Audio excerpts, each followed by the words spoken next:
ñoo ko defar ñoo ko defar ndax ki nga xam ne mooy sëñ Ibrahima Gueye Mor bi nga xam ne moo jiite commission bi nga xam ne mooy commission éducation formation ak orientation nga xam ne moom moo tëgg projet bi ci Madiyana la dëkk bokk ci ànd taxawu Madiyana kon nag ñun li ciy def rek mooy leeral ko di ñaan rek mbokk yi ñu may ñu dégloo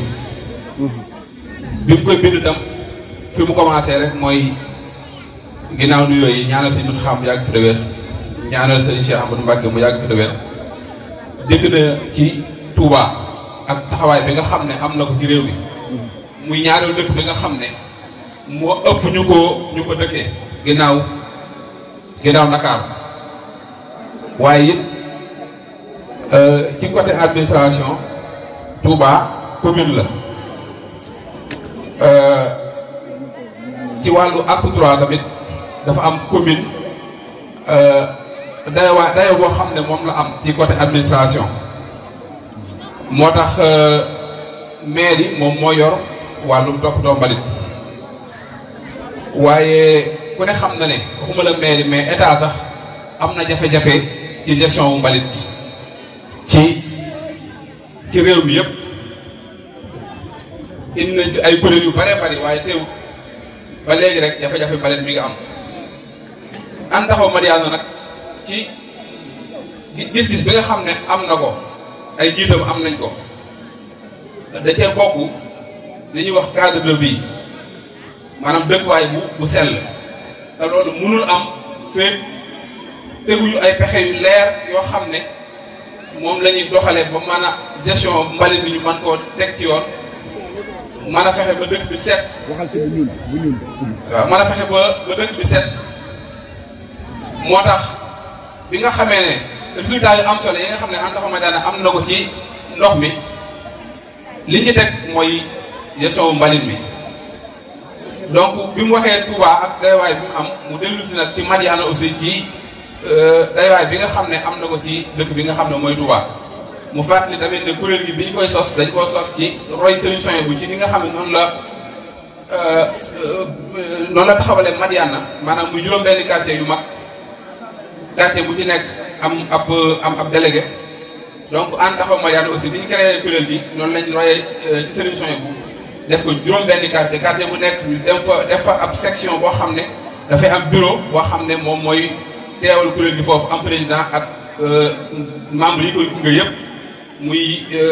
doxalin boo xam ne bu am solo la bi ci topp mooy aussi projet bi ni ñu ko bindee dafa am juróomi volet bi ci jiitu mooy volet communication maanaam jottali xibaar bi ñi nga xam ne ñoom ñoo ko moom nga xam ne mooy li ñuy woowee gestion inclusive maanaam waaw maanaam fexe ba ñi nga xam ne ñoom nga koy defal daal ñu jël ko def ko seen yëfu bopp loolu nag lu am solo la lu am solo la parce que nit ki moom ki nga xam ne moom ngay jëfal li nga koy defal bu fekkee jël na ko def ko yëfu boppam yaakaar naa dina yomb tey mu réussir dina yomb lool moo tax volet communication ak volet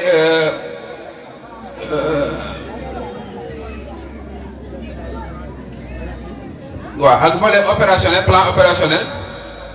ak plan suivi évaluation ak budget ak li ñuy wooyee aussi recouvrement plan opérationnel mooy naka la ñuy defee liggéey bi suivi évaluation xam nañ ko maanaam mooy di topp liggéey bi objectif yi ñu am saa su nekk ñu koy natt di xool ndax ñi ñu ko dénk def nañ ko li ñu ko war defal defuñ ko noonu beneen bi ci topp mooy budgétiser ko lenn lu nekk ñu xool xayma li mu war a jar ba nga xam ne bu ñu jógee dem rek lenn lu nekk danañ xam ban waxtu lañ ko war a def ñaata lañ ko war a defee ci ban anam lañ ko war a defee ak ñan ñoo ko war a def ak yan résultat lañ ciy xaar beneen bi des mooy recouvrement bi mooy naka la ñuy def ba mën a fayeeku nit ñi ba mën a jot xaalis bi nga xam ne mënul ñàkk pour projet bi def donc communication bi ci jiitu mooy sensibilisation maanaam sensibiliser nit ñi ci projet bi sensibilisation bi nag bi ci jiitu comme mooy côté plaidoyer bi maanaam mobilisation sociale bi ci la mooy lépp mooy lii muy def nii dajale nit ñi dem ci ñoom leeral leen projet bi bañ xam lan la objectif bi lan lañ ci bëgg ak nan lañ koy defee. dina am aussi ay caravane yi yaakaar naa def nañ ko démb bu Madiyana 4 comme niñ ko defee ci Madiyana yëpp am na aussi dem seeti kilifa yi loolu aussi kilifa yi nga xam ne ñoo jiitee kuréel gi ñu ngi ciy dox jéego yu am solo. am na aussi volet ci communication ba tey dem seeti kilifa yi administration bi maanaam lu mel ne sous-préfet préfet ak maire. am na aussi dem seeti ñi nga xam ne ay mécènes lañ leen di wooye ñi nga xam ne dañoo dëkk Madiyana te suñu borom baaxee na ñu mën cee jàpp ci côté bu mën a doon. am na aussi volet partenariat loolu nag bi ñuy tëgg projet bi ci ko doon defar moom la mujjee li tax mu mujjee ko nag mooy dañoo jàpp ne projet bi waa Madiyana mën nañ ko financer seen bopp moo tax loolu moom mooy li jiitu ñoom lañ jiital ñoom ñoo nekk ci kanam bi ci topp mooy orienter acteurs yi ñi nga xam ne ñoo ci war a nekk ñoo war a def liggéey bi orienter leen former leen ci fuñ ci toll ba nga xam ne lépp lu ñu war a def rek dana fekk ñoom ñu am matuwaay yi nga xam ne moom la liggéey bi laaj pour ñu mën koo def ni ñu ko war a defee. prévoir na aussi seeti kilifa yi maanaam délégué de quartier yi imam yi notable yi bàjjanu gox yi association yi li ñuy wooye ay OCB organisation communautaire de base ak personnes ressources yi nga xam ne dañoo nekk Madiyana te mën a apporter le projet bi dara ñooñu aussi wax nañ ñu war nañ leen seet. war na am ay visite à domicile comme ni ma ko waxee sànq mooy ay porte à porte war na am ay café débat war na am ay émission rajo war na am campagne communication boo xam ne ci réseaux sociaux yi lañ koy def war na am aussi ay formation ci ñi nga xam ne ñoo war a def liggéey bi. loolu nag Madiyana 1 ba Madiyana 6 la duñ ci bàyyi fenn loolu nag côté communication bi nag projet bi dafay jox cër ñi nga xam ne ñooy président de zone yi tey par exemple suñu ñëw Madiyana 4 bàyyi goot si la bi nga xam ne mooy président bi ak bureau bi mu àndal ñoom la ñuy responsabiliser ñoom ñooy wax ak nit ñi lépp lu projet bi def rek ci ñoom la koy jaar donc loolu mooy volet communication bi loolu yëpp nag dañ koy ànd ak ki nga xam ne moom mooy chargé de communication bi nga xam ne ci projet bii nii moom mooy Mourtala Gaye bi ñu topp mooy plan opérationnel bi maanaam naka la ñuy defee liggéey bi doo dañ ko war a leeral nit ñi ba nga xam ne dina dal seen xel ba nga xam ne dinañ xam ne buñ jógee jublu ci kat objectif biñ ci am mooy Madiyana 7 dina mën a nekk loolu nag bi ci jiitu mooy recenser nit ñi kër yi benn kër par kër loolu aussi porte à porte lañ koy defee mooy stratégie bi ressources yi nga xam ne moom lañ war a utiliser pour def ko ressources humaines yi mooy fukki enquêteur ak ñaar yoo xam ne dañuy am juróom-benn superviseur fukki enquêteur ak ñaar rek liñ kuréel gi jël comme décision mooy Madiyana gu nekk dañ koy jël ñaari nit juróom-benn Madiyana yi mooy doon fukki nit ak ñaar yi ñu jox leen ay fiches de recensement yu leer ñu dem ci kër yi recensé ko benn par benn comme ni ma ko waxee day am juróom-benn superviseur yi aussi mooy comme ni ma ko waxee sànq mooy président Madiyana yi Madiyana bu nekk président ba mooy superviseur ba ci wàllu gestion mbalit mi aussi dañuy wër di ko ramasser loolu aussi liñ soxla pour man koo def mooy fukki saret boole ko ak ñeent yi fi nekkoon muy fukki saret ak ñeent loolu lañ jàpp ne bi ñu xoolee ba xool jàpp nañu suñ ko amee dinañ mën a def liggéey bi li nga xam ne noonu lañ ko bëggee prévoir nañ aussi camion benn wala lu nuroo ak moom loolu nag accès guñ ci mais objectif bi loolu la moo xam ci ban anam dañ koy amee mais loolu moom mooy objectif bi. saret yi aussi benn saret bu nekk dafay am ñaari nit yoo xam ne ñoom ñoo koy yor kenn ki moo ko yor ak ki nga xam ne moom moo koy jàppale. dina am aussi benn coordonnateur boo xam ne moom mooy coordonné liggéey bi noonu yëpp coordonnateur boobu moom mooy président commission environnement ak assainissement. am na aussi ay dépôt yi nga xam ne foofu la saret yi buñ ramassé mbalit bi foofu lañ koy yóbbu. waaw buñ ramassé mbalit bi foofu lañ koy yóbbu dépôt yi aussi projet bi li mu wax mooy dañ koo war a def dafa war a nekk dépôt yoo xam ne dañ koy sécuriser maanaam dañ koy defar ci anam yi nga xam ne moom mooy méngoo ak environnement nga xam ne mbalit bi du dellusiwaat ci mbedd bi wala muy dellusiwaat ci kër yi di lor genn dañ koy defal ay grillage defar ko ba nga xam ne dina méngoo ak jamono nga xam ne waaw mooy ay sites yu sécurisé rek comme ni ñu ko waxee ñi nga xam ne ñooy def liggéey bi aussi muy saret bu nekk ñaareel nit muy 20 personnes yooyu dañoo wax ne dañu war a équiper donc tenue yoo xam ne yu réglementaire lañu am dañu am ay équipement maanaam lu mel ne ay tenue lu mel ne ay gants ay masques ay bottes ay gel ak lépp loo xam ne daal dana leen aar ñoom ba nga xam ne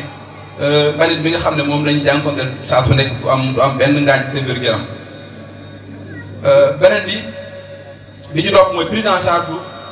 matériel bi maanaam comme ay mbaam lañ fukki mbaam ak ñeent ak charrette yi entretien bi nga xam ne moom lañ leen war a defal loolu aussi prévoir nañ ko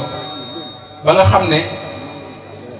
comme matériel la boo xam ne xaalis la jar dañ koy jënd dinañ ko sàmm gi nga xam ne moo ci war ba nga xam ne du yàqu wala boog bu yàqoo ñu mën koo defar donc lii mooy plan opérationnel bi wax nañ nag benn bu ci nekk ban période lañ ko war a def ban date lañ ko war a def wax nañ aussi fan la ñuy xaaree financement bi mais li may fàttali rek mooy comme ni ko suñu Mourtala waxee sànq financement bi man personnellement maa ngi koy xaar ci waa Madiyana d'abord ba pare nag keneen ku ñuy jàppale ñoo fekk ñu parce que Madiyana lañ bëgg mu set dootu am benn tax dootu am benn mbalit bi taxawaal parce que comme ni ñu ko xamee jigéen ñi jàmbaar lañ ci wàllu mbalit bi ñi ngi bale quartier yaa ngi set mais am nañ problème lu ko génn ci quartier yi léegi nag kuréel gi projet bi foofu lay gën a taxaw fexe ba Madiyana mbalit moo muñ dajale rek ñu ramasser ko génn ko li nga xam ne moom mooy Madiyana donc li ci topp mooy projet de budget bi lenn lu nekk wax nañ li nga xam ne moom la war a jar muy mobilisation sociale yi muy caravane bi muy visite à domicile yi si ñi war a seeti kilifa yi muy émission rajo yi muy recensement bi foofu muy salaire yi lu mu war a jar muy salaire yi nga xam ne moom lañu war a fay parce que ma fàttali ko kuréel gi aussi ginnaaw ci biir jëlis mbalit mi dañuy am beneen objectif mooy wutal nit ñi xëy moo tax projet bi prévoir na fanweeri nit ak ñett yoo xam ne dañ cee war a liggéey ñoo xam ne ay salariés lañu doon nga xam ne weer bu dee kuréel gi li mu warloog ñoom da leen koy fay ñu yóbbu seen kër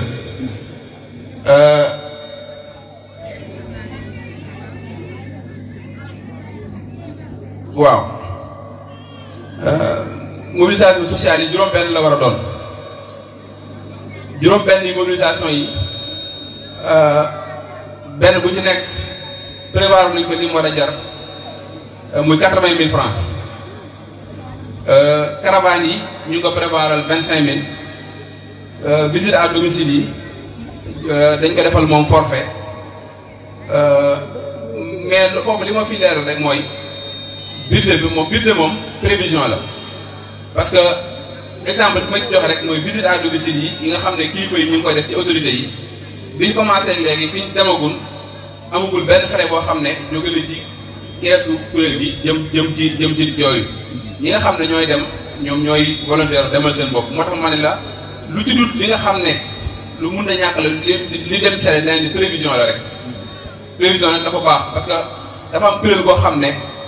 roykaay la ci kuréel yëpp muy Touba ca kanam dafa am façon bu ñuy doxee mooy képp kuñ liggéeyloo dañ lay fay loolu nag am na résultat yoo xam ne jur na ko moo tax kuréel gi tamit foofu noonu lañ ko bëggee waaye du tee ñi nga xam ne ñoom ñooy kilifa yi te jiite ko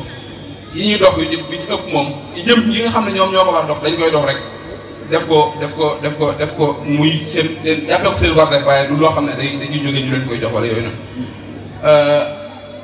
causerie yi ak café débat yi benn bu nekk 5000 francs la parce que bu ñu defee caravane bi def mobilisation sociale bi dina am ay ruq yu des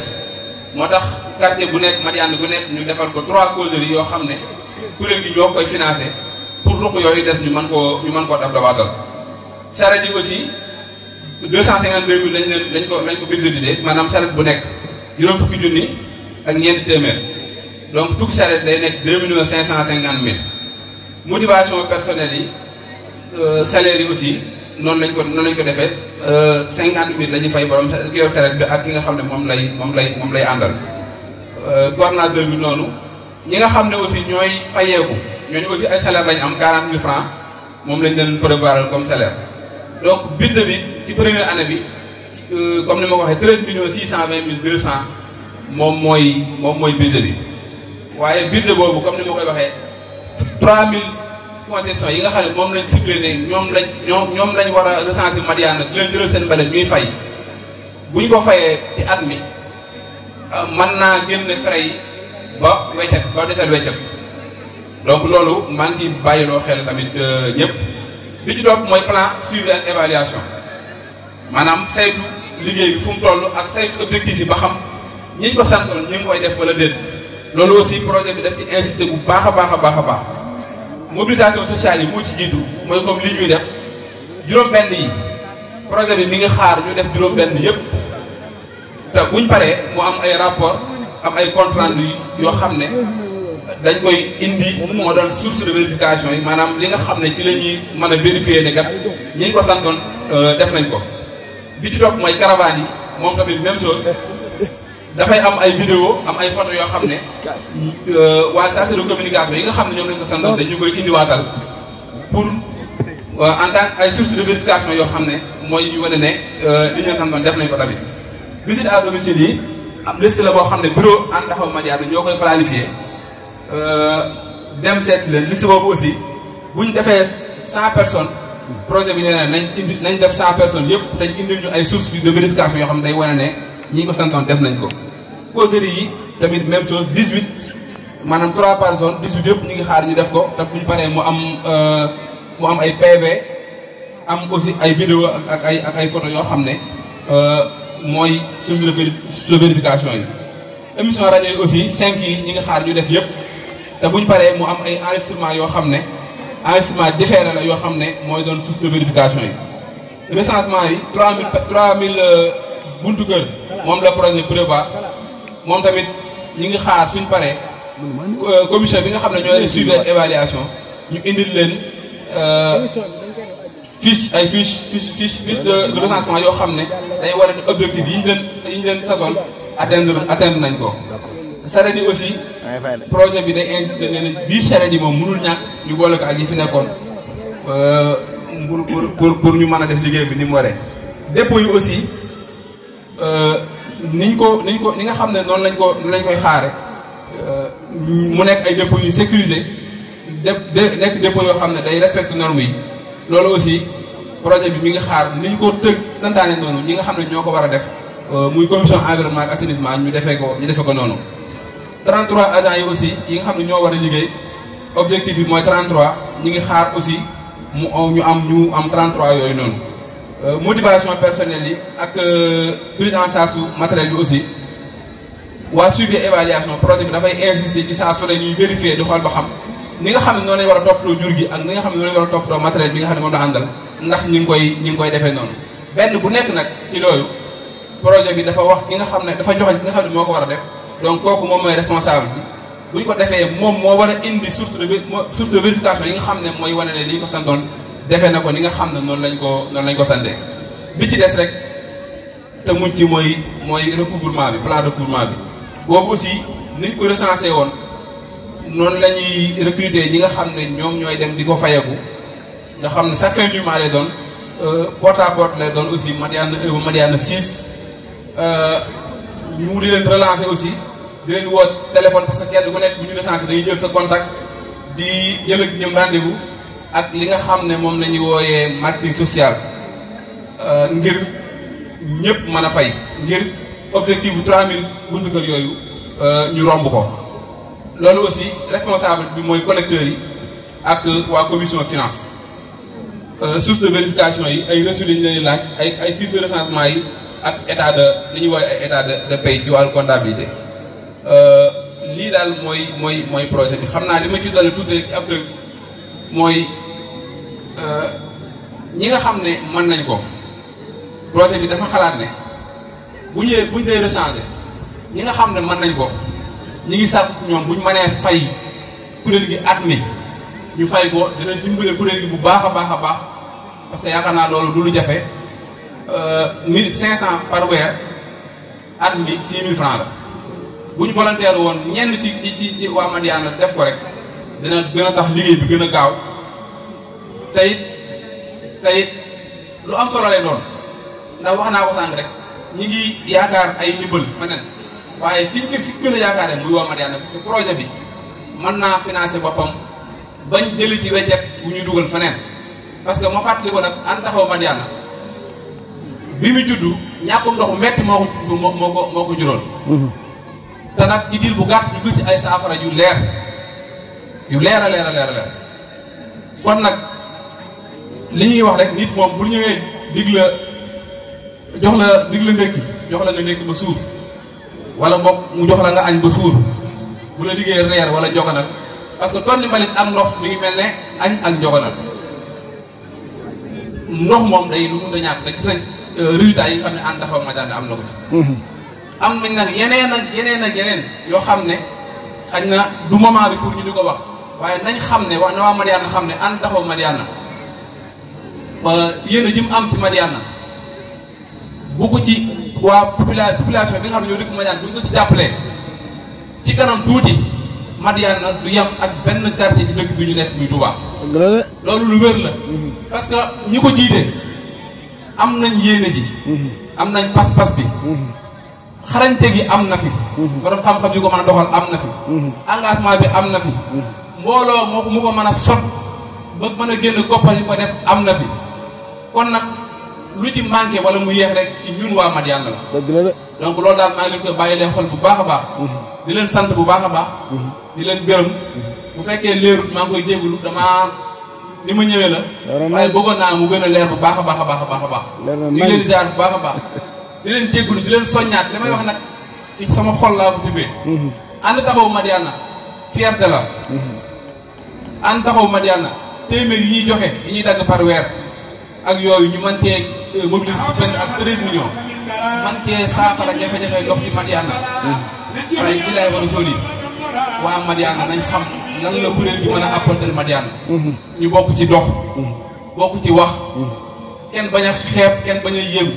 yaakaar naa jërë ngeen jëf asalaamaaleykum wa rahmatullah